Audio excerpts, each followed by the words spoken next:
Hey, Michigan Maniacs. This is the Michigan Maniac Podcast, and I am your host, Adam Brewer. This is the reaction episode, Rutgers style, right? As always, before we get into this, let's go ahead and do some housekeeping, right? One, go to the YouTube channel where you're watching this, Michigan Maniacs. I think it's just Michigan Maniacs. Go to the fan pages, which is also Instagram and Facebook, the Michigan Maniac Podcast.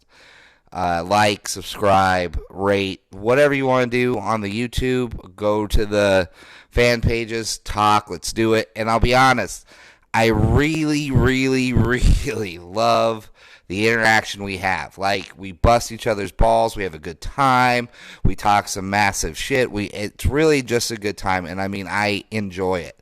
Like, good example. I always hear from Brad.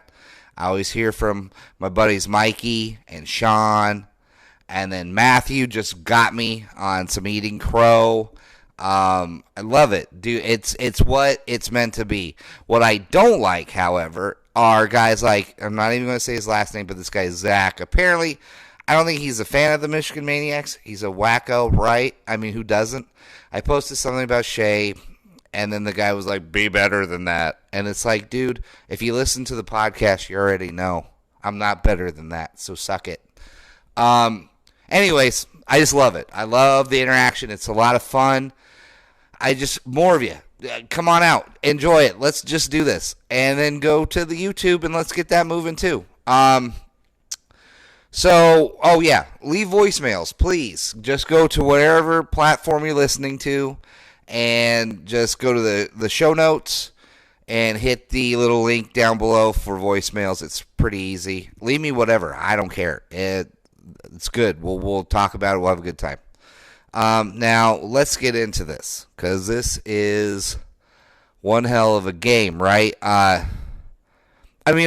I'm leaving this. I'm going to say this once, and I'm going to try not to say it again. I understand that it's Rutgers, and I understand that this is, it's Rutgers. I mean, they're a notch above. They're 3 notches above a high school team. Okay, not great, but what I like about this is that we did exactly what we were supposed to do to a team this bad. When you're going up against somebody like this, 52-0 is the right thing. I am so happy to be wrong that I was so down on what our team could do against a team like Rutgers. But you have to admit, what we looked at last week was awful. They didn't have heart. They didn't have anything. So what were we supposed to go on? We don't know what this team has. We still don't. I mean, Rutgers, it's so good. They're such a slump buster, and you just appreciate those. I mean, slump busters have their place in this world. You know what I mean? Because if they don't, men wouldn't get their confidence. Virgins probably never get laid. And really good teams that don't have an identity or any confidence wouldn't get it. Thank God for big girls and slump busters and Rutgers University. They bring out the best in all of us.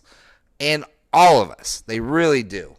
So my takeaways from this game, it's pretty simple. I mean, we saw some amazing, I want to say seeds of amazing shit, because let's face it, we've got to do this against Iowa. Now, Michigan under Harbaugh is 26-4 at home. So that's a great track record, especially with Iowa coming in. So, actually, we're 27-4 with the win today. So that's good. That's perfect. That's fertile ground, if you know what I mean. But my takeaways, really, the number one takeaway to this is Josh Gaddis being on the sideline, is being 100%, because when you're dealing, I guess, with kids now, that you need to be there immediately. And I'll be honest, that is a thing with me too. When I deal with my son, I want to be there firsthand to talk to him, understand where he's at, get his mental process right now, know where he's going, right? Because my son, and I say this a lot, but I'm fucking proud and I'm going to be. He's Navy EOD, and he's doing some heavy shit right now. So what's great, though, is that as he's going through this process, he has his phone. So I'm able to talk to him, get an idea of how he feels, what's going on. And that's even multiplied for Josh Gaddis. Being down on the field, being a high-energy dude, seeing what they're doing, coming off, getting to Shea right in his ear. Okay, dude, this is what we do, blah, blah, blah. You could tell he's high energy, and you can tell the kids are buying into it. I mean, Christian Turner loved it. I mean, just a bunch of guys loved it. I don't need to call them out because they all loved it. And then, you could see it. You could see it on the field, especially now that Harbaugh is missing in action, basically. And, okay, I take that a little bit back. Even Harbaugh looked good today, right? Even he looked animated and back into it. But, somebody's got to do it. And Gaddis's approach and his attitude, I think, is infectious. And I think it's a great infection. It's the kind that really can galvanize a team to get us moving again. I would love to eat crow, dude. I can't wait to just get a big bowl of regret and just fucking shove it right down my fucking face. That was a little weird. Just right down my face. I'll do it in a heartbeat. But just beating Rutgers isn't really crow. It's something we should do. Like Chris Rock says, what do you want, a cookie? You're supposed to do this. You're supposed to beat Rutgers by 52. That's just the way it goes. But we beat Iowa by 30. We whipped their ass. Hell, we beat them by 2 touchdowns. I'll be happy as hell. Then we go into Illinois and we whip them. That'll be another one. Another little feather in our cap going. And I think the one after that is Penn State. That's important. That's going to be a whiteout. That's going to be at night. That's going to be on the road.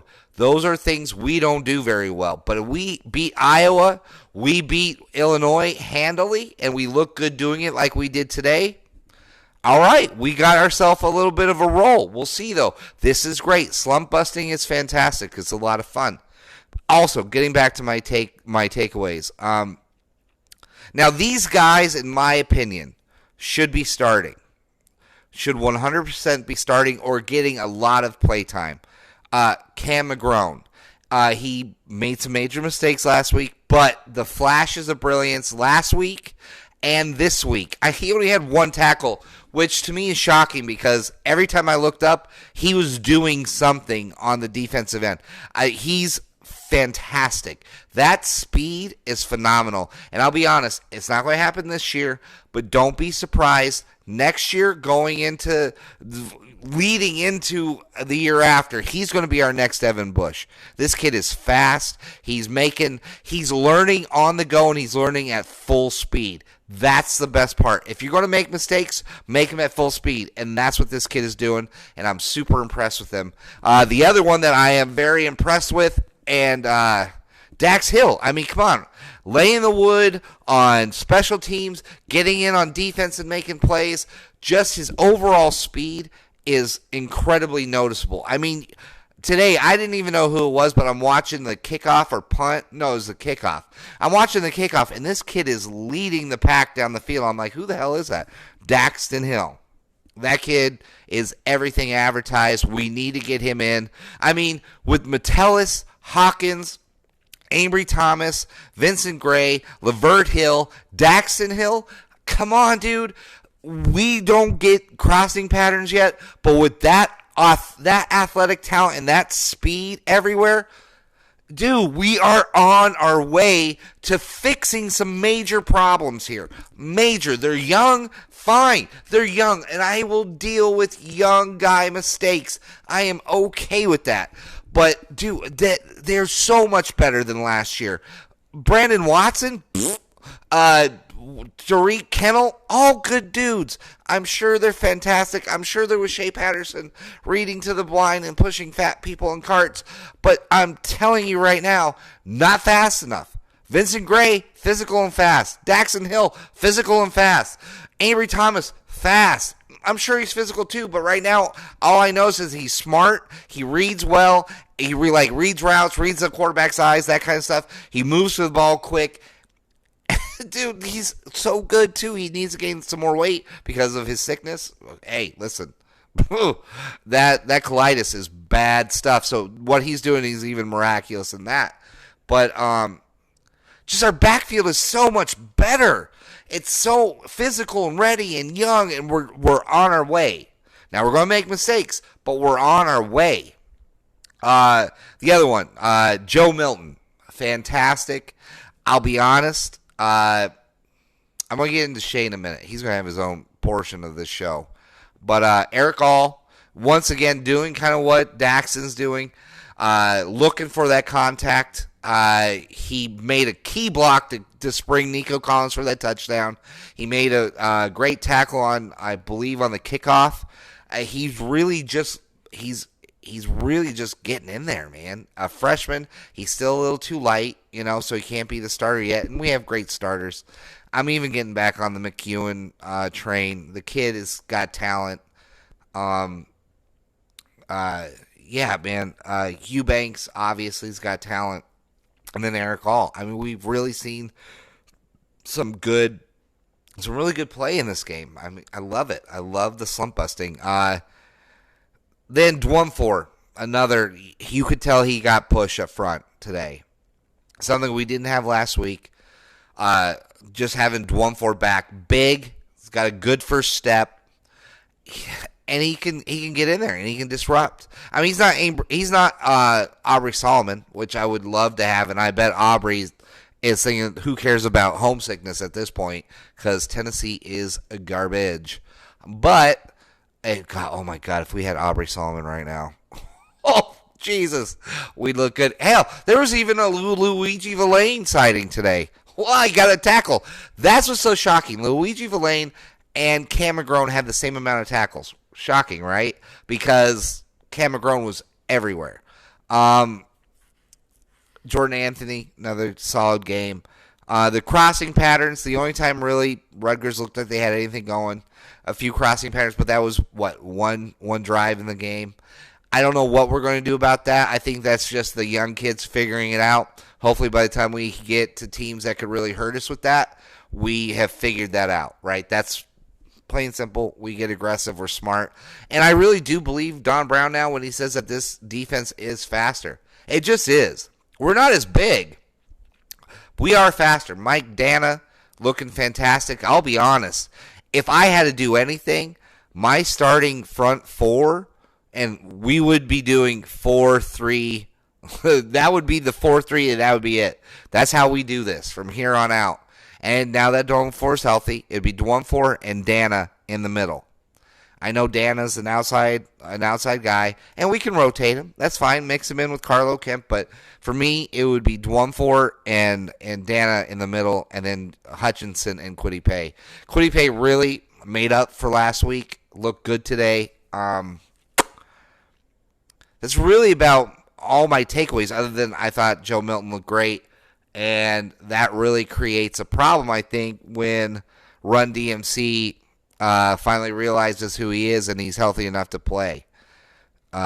Because one thing we don't know about Run DMC is, can he throw the ball? What we learned today is Joe Milton can. And like they say, the kid's got a cannon. There's a lot of things that make me, I want to go off on this, but I'm going to hold back for a second. Let's see. Oh, another shocker. What a shock that when we actually target our playmakers, they start to make plays, right? I mean, it's phenomenal. I mean, Shea, I don't know what. Okay, I'm going to get off on Shea in a second. I got to stay focused. Ronnie Bell, obviously, Shea's number one target, 6 for 83 yards. But DPJ, 4 for 62. Collins, 2 for 59, which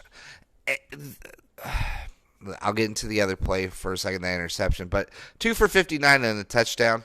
Underused still. I still think Nico needs to get at least targeted about 10 to 15 times a game.